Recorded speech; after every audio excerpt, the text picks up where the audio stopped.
ओम प्रकाश मीना, सहायक आचार्य,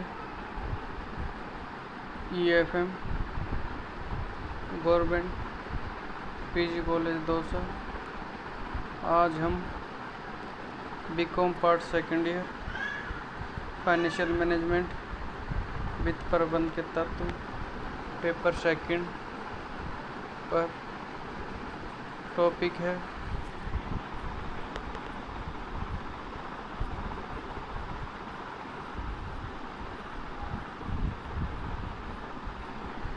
वित्त प्रबंध का एक परिचय की चर्चा करें तो वित्त व्यवसाय का मूलाधार है।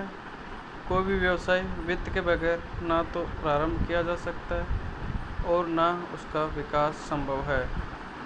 अतः किसी भी व्यवसाय की सफलता वित्त की पर्याप्तता मतलब पूंजी कैश होना चाहिए, वह वित्त के प्रभावपूर्ण प्रबंध पर निर्भर करती है। और वित्त 4 प्रकार का होता है बताए गए हैं। इसमें पहला है सार्वजनिक वित्त पब्लिक फाइनेंस, दूसरा निजी वित्त प्राइवेट फाइनेंस, तीसरा संस्थागत वित्त इंडस्ट्रियल फाइनेंस और लास्ट है अंतर्राष्ट्रीय वित्त इंटरनेशनल फाइनेंस। हम बात करेंगे सार्वजनिक वित्त। सार्वजनिक वित्त का तात्पर्य राज्य के वित्त से है, मतलब सरकारी गवर्नमेंट राज्य के वित्त से है होता है। सार्वजनिक वित्त में इस बात का भी अध्ययन किया जाता है कि विभिन्न सत्ताएं किस प्रकार अपनी वित्त व्यवस्था करती हैं। मतलब अलग अलग भारत देश में भी अलग अलग राज्य होते हैं, राज्यों में भी अलग अलग सरकारें बनती है। तो सरकारें अपनी सरकार को चलाने के लिए किस प्रकार वित्त का व्यवस्था करती है, या कोई भी संस्था हो, स्कूल हो, कॉलेज हो, उसको चलाने के लिए तो वहाँ का प्रिंसिपल प्राचार्य वो अपने संस्था को चलाने के वित्त की कैसे व्यवस्था करता है।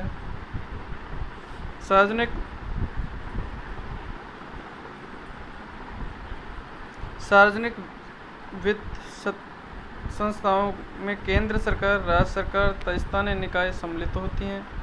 सार्वजनिक वित्त में सार्वजनिक आय, व्यय तथा ऋण संबंधित सिद्धांत व्यवहारों का अध्ययन किया जाता है। दूसरा होता है निजी वित्त। निजी वित्त एक संस्था के वित्त से होता है। इसके अंतर्गत एक बात का अध्ययन किया जाता है कि विभिन्न व्यक्ति तथा निजी संस्थाएं किस प्रकार आय प्राप्त करती हैं तथा उस आय से किस प्रकार अपने उद्देश्यों की पूर्ति के लिए व्यय करती हैं। निजी वित्त 3 प्रकार के होते हैं। व्यक्तिक वित्त, व्यक्तिक मतलब व्यक्ति खुद का वित्त फाइनेंस, खुद की पूंजी। दूसरा व्यवसाय वित्त, आप कोई व्यवसाय कर रहे हो, धंधा बिजनेस कर रहे हो तो उसका वित्त की व्यवस्था।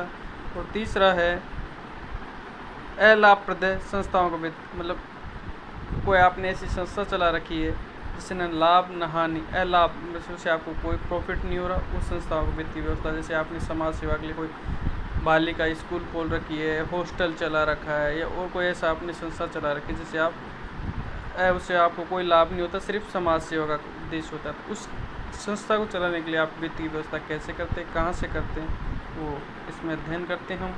फिर हम वापस आते हैं, तीसरा नंबर था संस्थागत वित्त। ये तो निजी वित्त के अंदर देख रहे थे। अब संस्थागत वित्त। संस्थागत वित्त में किसी राष्ट्र की आर्थिक संरचना के वित्तीय संसाधनों की भूमिका महत्वपूर्ण होती है। वित्त संस्थाओं में मुख्य रूप से बैंक, बीमा तथा विशिष्ट वित्तीय संस्थाएं शामिल होती हैं। ये संस्थाएं व्यक्तियों से धन एकत्रित करके व्यावसायिक संचालन को उपलब्ध कराती हैं। बैंक हुआ, बीमा कंपनी और विशिष्ट संस्थाएं होती हैं जो क्या करती हैं, आम जनता से धन एकत्रित करती हैं और उस धन को संस्था चलाने के लिए लोन के रूप में वितरित करती हैं, उनको ऋण देती हैं, तो वो संस्थाएं चलती हैं। तो ये संस्थागत वित्त के अंदर ही कार्य होते हैं।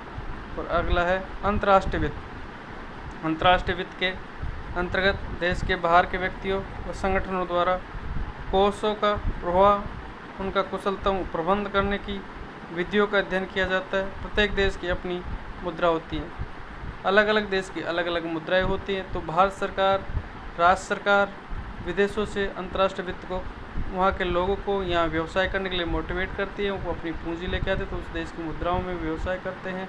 तो ये इसका अध्ययन हम अंतर्राष्ट्रीय मुद्रा में करते हैं। तो आज की इतनी ही चर्चा है। धन्यवाद।